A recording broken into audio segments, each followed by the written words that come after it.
Assalamualaikum warahmatullahi wabarakatuh. Apa kabar teman-teman semua? Semoga sehat selalu dimanapun berada.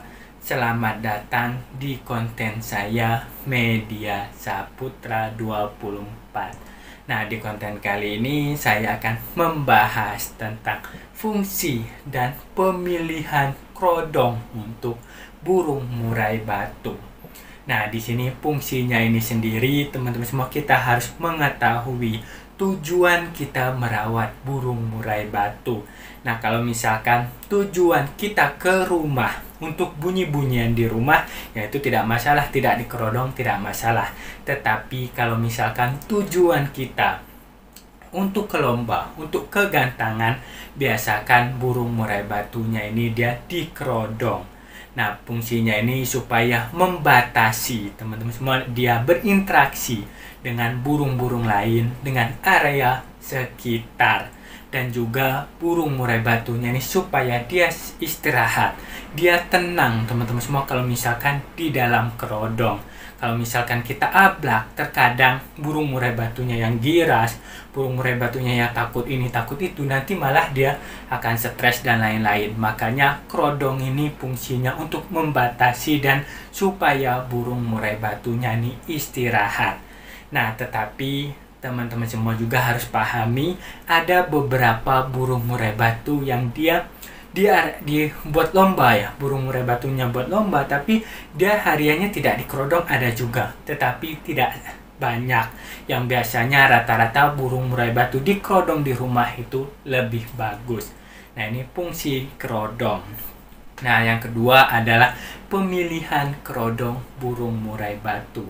Nah, di sini dalam pemilihan kerodong kita harus tahu juga, teman-teman. Kita harus mengenali burung murai batu kita ini. Ada yang karakternya, fighternya tinggi, ada yang sedang, dan ada yang rendah. Nah, kalau misalkan fighternya tinggi, burung murai batunya ini gacor, teman-teman. Semua dia melihat apapun gacor, di gantangan pun dengar suara burung murai batu sedikit pun dia gacor.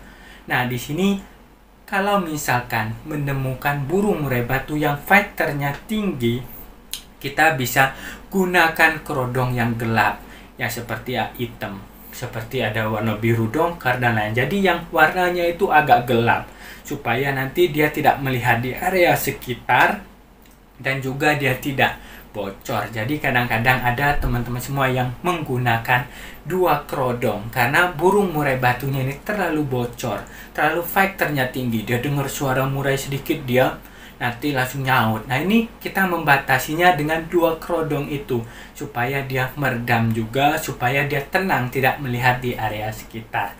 Dan yang pertama, kalau misalkan fighternya tinggi, kita bisa gunakan yang agak gelap.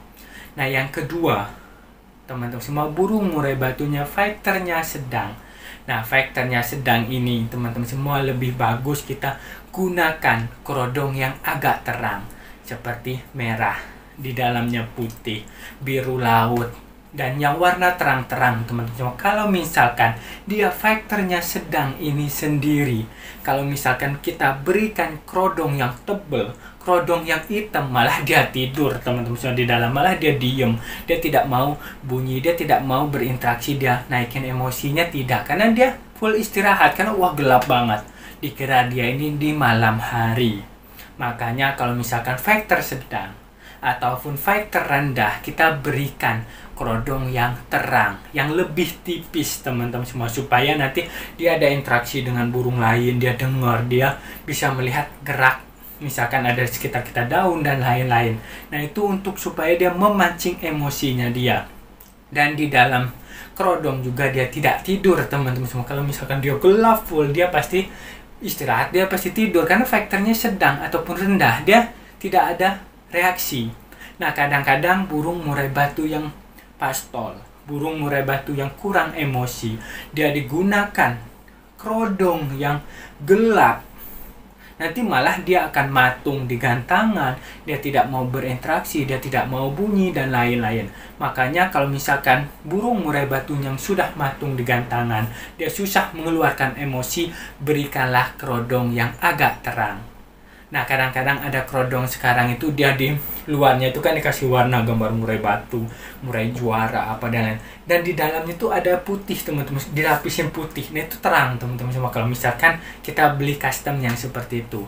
Makanya dalam kita memilih kerodong ini kita harus kenali dulu karakter burung murai batu ini, faktor tinggi, sedang ataupun rendah. Kalau misalkan faktor tinggi kita bisa berikan yang warna gelap ataupun 2 lapis. Pasti teman-teman semua sudah melihat di gantangan ada yang menggunakan 2 lapis, ada 3 lapis kerodong. Nah karena ini faktornya tinggi dan mendengar suara burung murai batu dia langsung nyaut. Yang kedua tadi kalau misalkan faktornya sedang ataupun rendah kita gunakan yang kerodong terang supaya nanti dia ada emosi, dia bereaksi kalau misalkan dia kan terang di dalam kerodong itu. Bukan kalau misalkan gelap dia mungkin tidur, nanti faktornya juga akan turun, dia boleh istirahat.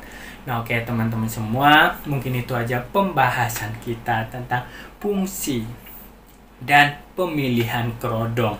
Nah ini sangat penting untuk burung murai batu kita. Jangan kita asal berikan kerodong, wah kita ikut-ikutan seperti warna ini, burung murai batunya ini dia faktornya sedang atau rendah, kita berikan yang gelap, nanti malah dia tidak akan menaikkan reaksi emosi burung murai batu itu sendiri. Nah, oke teman-teman semua, mungkin itu aja pembahasan kita. Terima kasih banyak sudah menonton sampai selesai.